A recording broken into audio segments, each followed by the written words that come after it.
All right, good day, everyone. Today we're going to be talking about our second lesson for this next part of the unit, which is lesson 4-2. Today we're going to be talking about an exponential function. And more clearly, we're going to actually start creating an exponential function, okay? To do this, we have to basically write and be able to graph these certain values, and then we have to be able to solve exponential equations, okay? The key thing we're going to be thinking about, or we're going to be looking at, is interest rate-based problems, okay?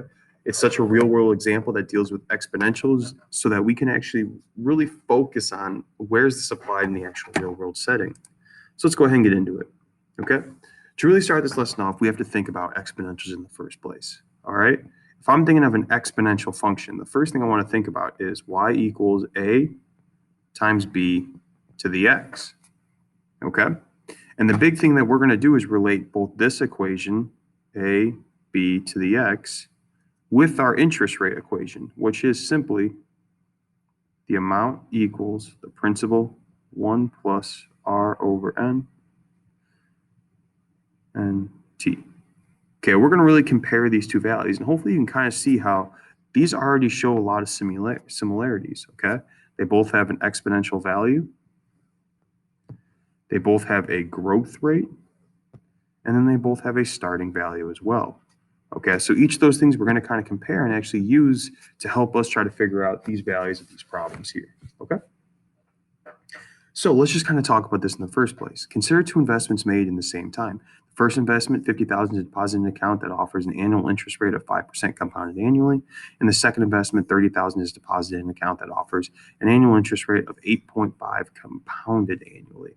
Using graphic calculator, graph the balance of each account for the first 20 years, write a function for each investment. So obviously we can skip the graphing part, okay? It's really not needed for this point in time right now.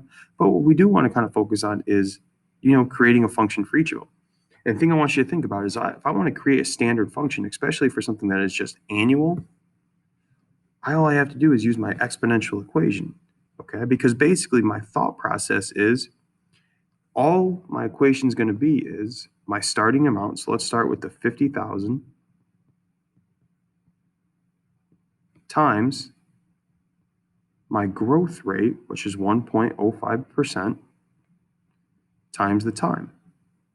So now a 5 year goes by, I just put a 5 in the exponent. The next thing you know, I know how much money I have. Same can be said with the other value, 30,000. Let's go ahead and move these over here.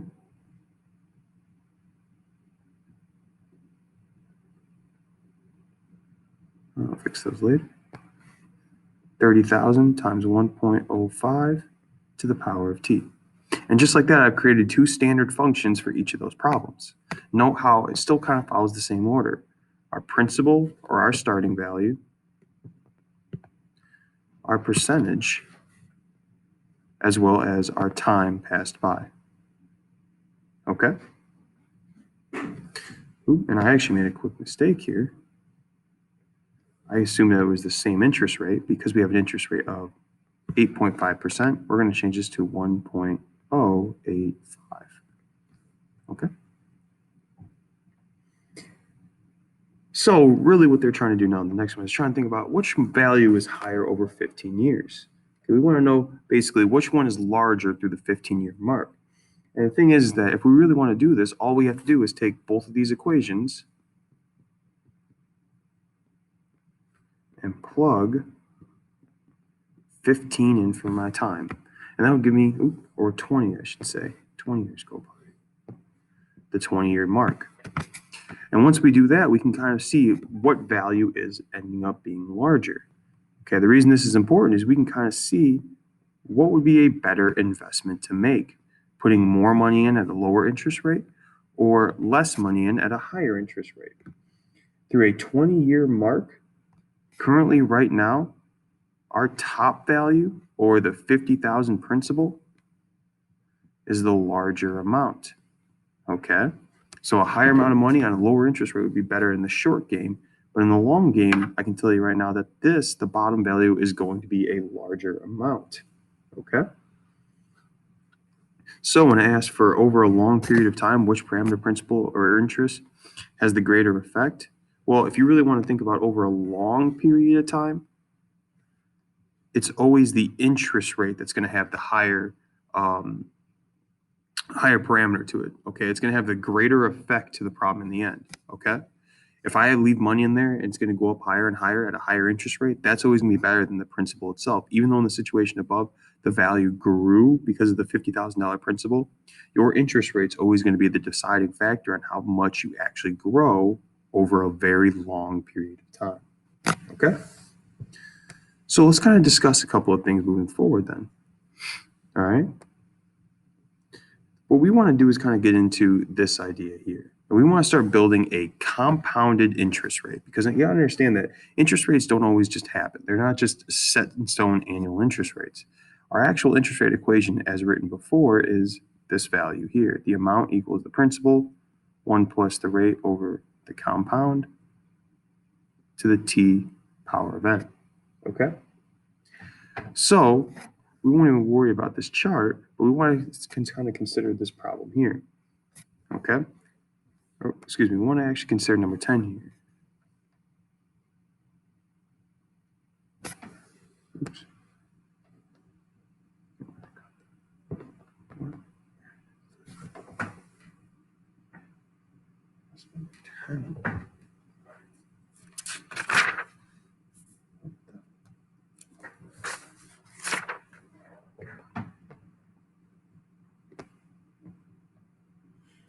So what we want to do now, consider a compounded interest rate. So the actual equation itself is right here, what we talked about on the last page, where we have a principal being times to 1 plus r by what it's compounded by, all multiplied by the time and the compounded rate. Okay? But instead of doing the chart, let's just kind of understand how we actually write an equation based off of this situation. Okay? In this problem, we have suppose Margaret invested $50,000 at 5% interest rate compounded quarterly. Okay? Instead of doing the chart, B just wants us to create an amount of the function. So we want to create a function based off that information. So let's just say I want to use this equation above to kind of help me out. To really create an equation for this situation, we take the amount equal to our original investment, which was $50,000, times 1 plus our interest rate, which was 5%. So it's going to be 1.05 on top. Compounded quarterly, so we have a 4 on bottom. Okay, quarterly is 4 times a year. And then to kind of finish this off, it's just going to be 4 times the t, because it's the compounded rate times how many years go by. And just like that, if I ever want to figure out my amount, I just need to plug a value in for my time. Whether it's in years, months, whatever it is, that's all I would really have to do for that value.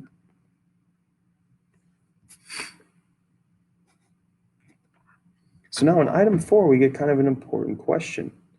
How long will it take Margaret's investment to double? Okay. Now, this is something we'll kind of discuss further in class and we'll solve it out, but I just want to get you started to kind of think about this. If I want to try to do a doubled investment, I got to think about what's my principal and how long it would take. So what I'm going to do is then write this out. I would have to figure out when 100K is my answer,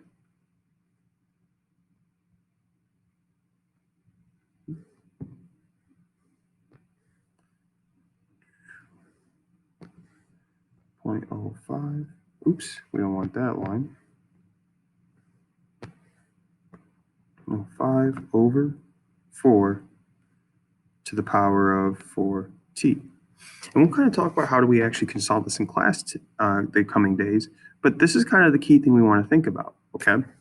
In these types of problems, this is a very similar problem that you're going to see is how long will it take your investment to double? Well, really all we have to do is set this equal to 100,000. Now, currently, until we get to log, we can't really solve this one out unless we actually graph it in a calculator and go from there.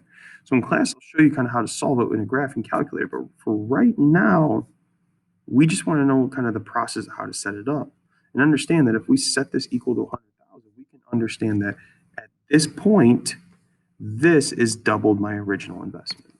Okay.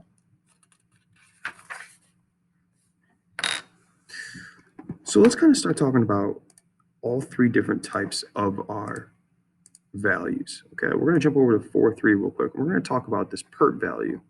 Okay, but we're going to take one big problem and kind of expand it out to see which one would be the best value? Okay, so basically what they're doing in this problem is they're giving us three different types of interest rates. Okay, we're given three different types. Okay, Big Bucks Bank has an annual rate of 4% on amounts greater than or equal to 30,000, and an annual rate of 3.7 on amounts less than 30,000.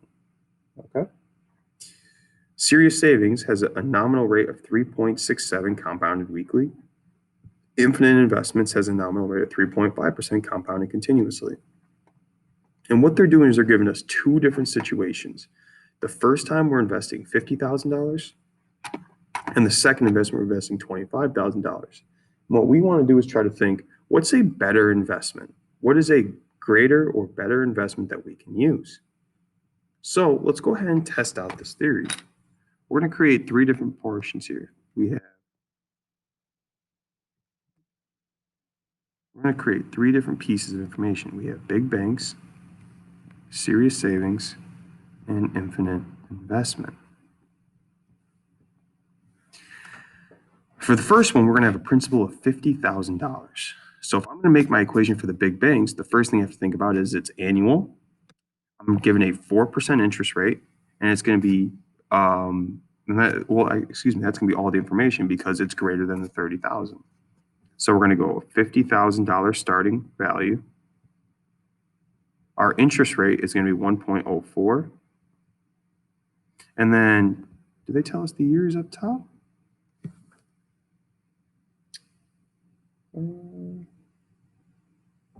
I think they want us to make up the years. So we'll just say 10 years. Okay, let's just go with 10 years at a time. Let's see how much money we make over 10 years. Okay. If I were to work that out, my value would come out to be $74,012.12. Okay. Now let's kind of follow that same route for the serious savings. I'm going to do the same exact values, except now I'm going to use a compounded weekly interest rate. So it's going to follow the same process of we have a 50,000 starting value. We go 1 plus. We have a compounded rate of 0.0367 over 52 because it's compounded weekly. And then we're going to go 52 times, let's give ourselves a little bit more room here. 52 times 10. Okay. So we had a compounded interest rate of 52 weeks. So we put that in for the end value, and we're going to go 10 years. If we work that value out, we end up with a value of $72,160.55. Okay, so clearly less than the big bank value. For the infinite investment, we're going to use a compounded continuously interest rate. Okay, just to kind of clarify this, just because I didn't go over at the start, the equation we're going to use is called PERT. It's the principal times the E value, which is a value set in stone, is going to equal the A. Okay? So if we go ahead and work this out, this comes out to be a $50,000 investment times the value E. And then it's going to be our rate times time. So we have our rate, which is 0.0367 times 10.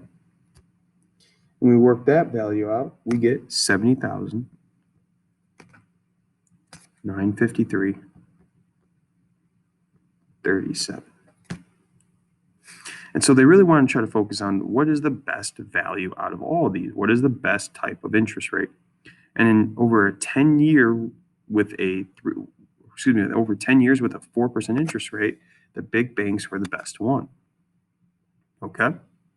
But let's try to note, how is this going to change if we change the principal to only 30,000? Okay, or excuse me, 25,000. If we change the principal to only 25,000, how does this change these three values?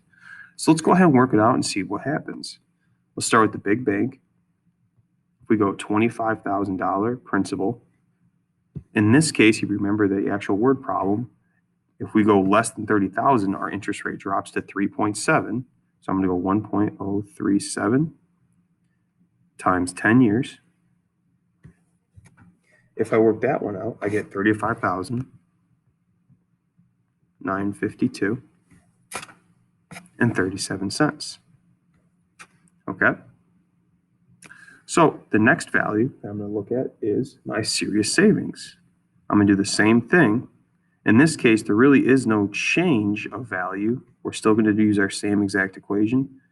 0.0, I believe this one was an interest rate of 367 over 52, and then 52 times 10.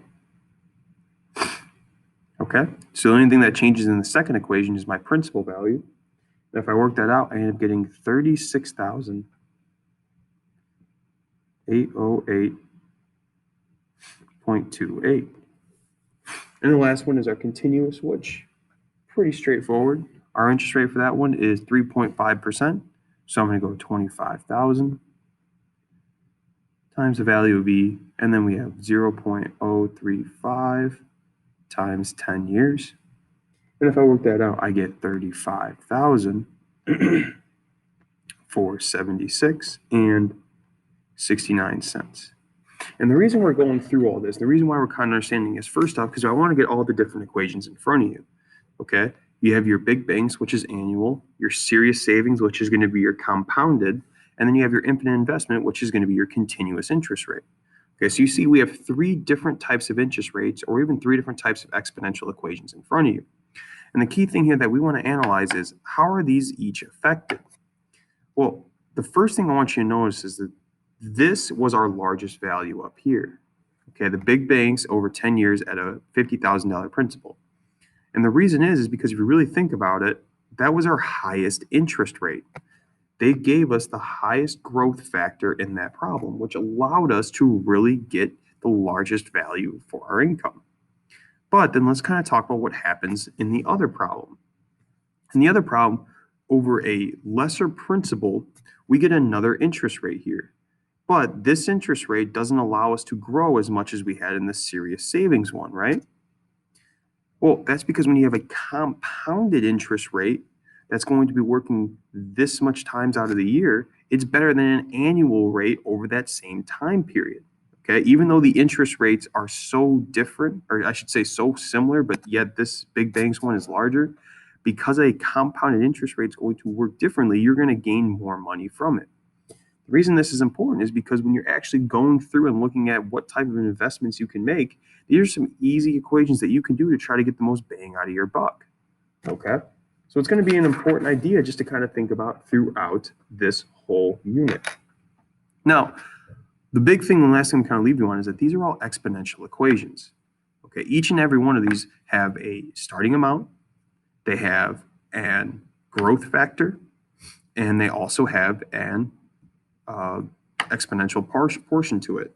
Okay, as you can see throughout all these, we have our starting amount, which I'll highlight here in black, our starting principal, our growth factor, which I'll mark in yellow, and an exponential value in each of them. And really, in essence, if you really think about all those interest rate formulas, we can narrow that back down to our original exponential function, which is y equals a times b to the x. Okay? We'll go over more of these problems in class tomorrow, and we'll kind of talk about how to solve out some certain things. Besides that, answer the last couple questions on your Ed puzzle, and have a great day.